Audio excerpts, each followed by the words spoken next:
नमस्कार, कैसे हैं आप सभी लोग। आज मेरे प्यारे युवा साथियों, मैं आपसे बहुत अच्छी बात तो नहीं कह रहा हूँ, क्योंकि आजकल सबकी विचारधारा अलग-अलग है और हमारे युवा साथियों की विचारधारा हमारे देश में क्योंकि एक होनी चाहिए, और लेकिन युवाओं की भी हम देख रहे हैं कि विचारधारा अलग है, क्योंकि हमारे युवा आज जातिवाद, धर्मवाद और पार्टीवाद और संगठनवाद, इनमें हमारे युवा उलझ चुके हैं। और इनमें उलझने से हमारे युवाओं के उद्देश्य तो एक हैं, लेकिन हमारे युवाओं की विचारधारा एक नहीं है और ना ही हमारी विचारधारा युवाओं की एक हो पा रही है। और एक विचारधारा ना हो पाने की वजह से हमारा देश जो है तरक्की नहीं कर पा रहा है। और तरक्की तभी होगी जब हमारे देश के युवाओं का मत एक होगा और मतदान एक होगा और देश में योजना एक होगी, तब जाके व्यक्ति के लिए समाज में बहुत सारा परिवर्तन, बदलाव, शांति देखने को मिलेगी। तो हम आपको बता रहे हैं भैया कि आप सब युवा साथी एक विचार एक मंच पर आए, क्योंकि एक विचार एक मंच ही हमारे देश को दिशा और दशा दोनों ही प्रदान कर सकता है। क्योंकि आज हमारा देश जातिवाद और धर्मवाद जैसे मुद्दों में उलझ गया है, और सबसे बड़ी बात यह है कि युवाओं को उलझा दिया गया है, जबकि युवाओं को रोजगार परक होना चाहिए और युवाओं को शिक्षित सुरक्षित होना चाहिए। युवाओं के लिए बहुत संकटों का सामना इस समय हमारे देश में करना पड़ रहा है। युवाओं की कोई आवाज नहीं सुन रहा है, युवाओं की कोई आवाज नहीं उठा रहा है। जो युवा राजनीति में आने की कोशिश कर रहे हैं, वो युवा भी संगठनवाद में और जातिवाद में उलझ के रह जाते हैं और वह सत्ता तक नहीं पहुंच पाते हैं, क्योंकि वो जातिवाद और धर्मवाद के बीच में ही खत्म हो जाते हैं।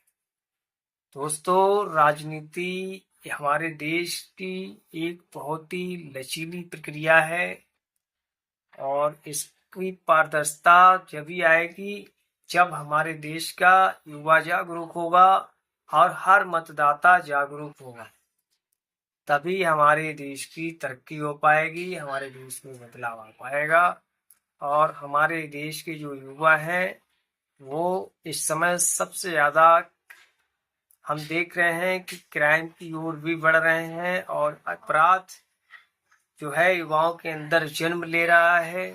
और ये युवा आजकल हम देखते हैं कि किशोरावस्था में ही जो है उन संगतों को पकड़ लेते हैं जिन संगतों से उनको जीवन भर निकाला नहीं जा पाता, और जो है जिंदगी भर वो समाज के, अपनों के, सबके वो दुश्मन बन के जो है अपराध की श्रेणी में आ जाते हैं और हमारे युवाओं का जो जीवन है वो अंधकारमय हो जाता है।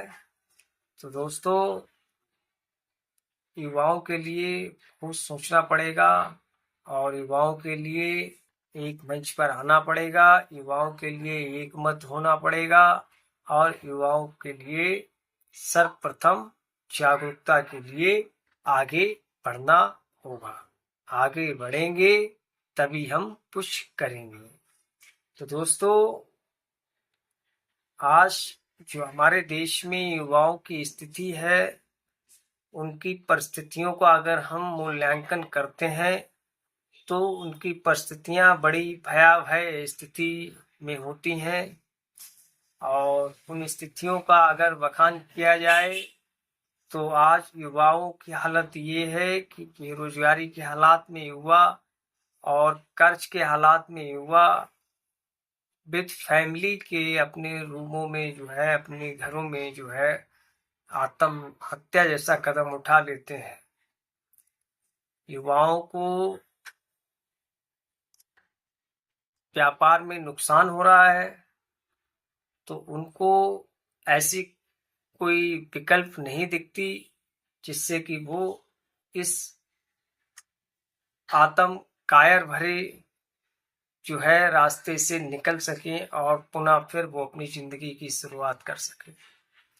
लेकिन एक चीज मैं आज फिर कहूंगा युवाओं को जागरूक करने के लिए कि जो युवा, चाहे वो हमारी युवतियां हों, बहनें हों, हमारे भाई हों, युवक जो भी हैं, आप सभी लोग हमेशा याद रखिए, अगर कहीं पे भी आपके हालात ऐसे आपको टार्चर कर रहे हैं, मानसिक प्रताड़ित कर रहे हैं कि आप आत्महत्या जैसा कदम उठाएं, तो आप हमेशा याद रखिए अपने जीवन में कभी ऐसा कदम मत उठाइए और अपना विचार अपने लोगों के बीच व्यक्त कीजिए। अगर आपके लोग आपके विचार को, आपकी बात को नहीं समझ पाते हैं, उसके बाद फिर आप अपने दोस्तों मित्रों के पास रखिए। मित्र भी आपका सहयोगी नहीं बन पाते हैं तो फिर आज सोशल मीडिया भी एक अच्छा सहयोगी माध्यम है जहां पर जागरूकता और सबसे ज्यादा है और बहुत सारे लोग, सामाजिक कार्यकर्ता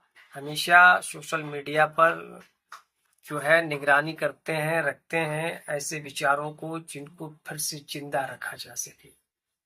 तो आप लोग अपने विचार सोशल मीडिया पर रखिए और सोशल मीडिया पर इंतजार कीजिए कौन आपका सहयोगी हो रहा है, कैसे आप उस रास्ते से निकलेंगे तो आप उस पे सफलता प्राप्त करेंगे, तभी आप कामयाब हो पाएंगे। लेकिन कोई ऐसा कदम ना उठाएं जो आज अखबारों की सुर्खियां बनती हैं कि फलाने व्यापारी, छोटे व्यापारी ने आत्महत्या कर ली परिवार सहित। ये सब जो है बहुत ही भयावह स्थितियां और परिस्थितियां हैं जिनको आप देखना और समझना बहुत ही जो है दिल को झकझोर देने के लिए है। तो ऐसी जो समस्याएं हैं हमारे युवाओं के पास, हम उनसे दमदारी से लड़ सकते हैं और दमदारी हमेशा रंग लाती है और लड़ाई हमेशा जो है अंजाम देती है और परिणाम देती है और हमेशा ही बदलती है। जो परिस्थिति होती है उसको बदल देती है। तो परिस्थितियों को बदलने की कोशिश कीजिए। आप लोग जो है इस तरीके से कोई भी युवा साथी ऐसा कोई कदम ना उठाए। ये बहुत बड़ा कायर वाला कदम होता है और इसको भगवान भी माफ नहीं करते हैं। इसलिए जीना सीखो, चाहे कितने भी कठोर परिस्थितियां क्यों ना पैदा हो जाएं, रास्ते बन जाएं कठोर, बंद हो जाएं सारे रास्ते, फिर भी लड़ने की कोशिश करिए और आगे निकलिए, आगे बढ़िए, आगे दौड़िए। जीवन हमेशा एक बार मिलता है मनुष्य को और मनुष्य को ये जीवन कभी अपने आप खत्म नहीं करना चाहिए। तो दोस्तों, हमेशा याद रखो मेरे युवा साथियों, मजबूती से लड़िए और एक मंच, एक विचार बने, तब हमारी जीत होगी। जय हिंद, जय भारत, जय युवा।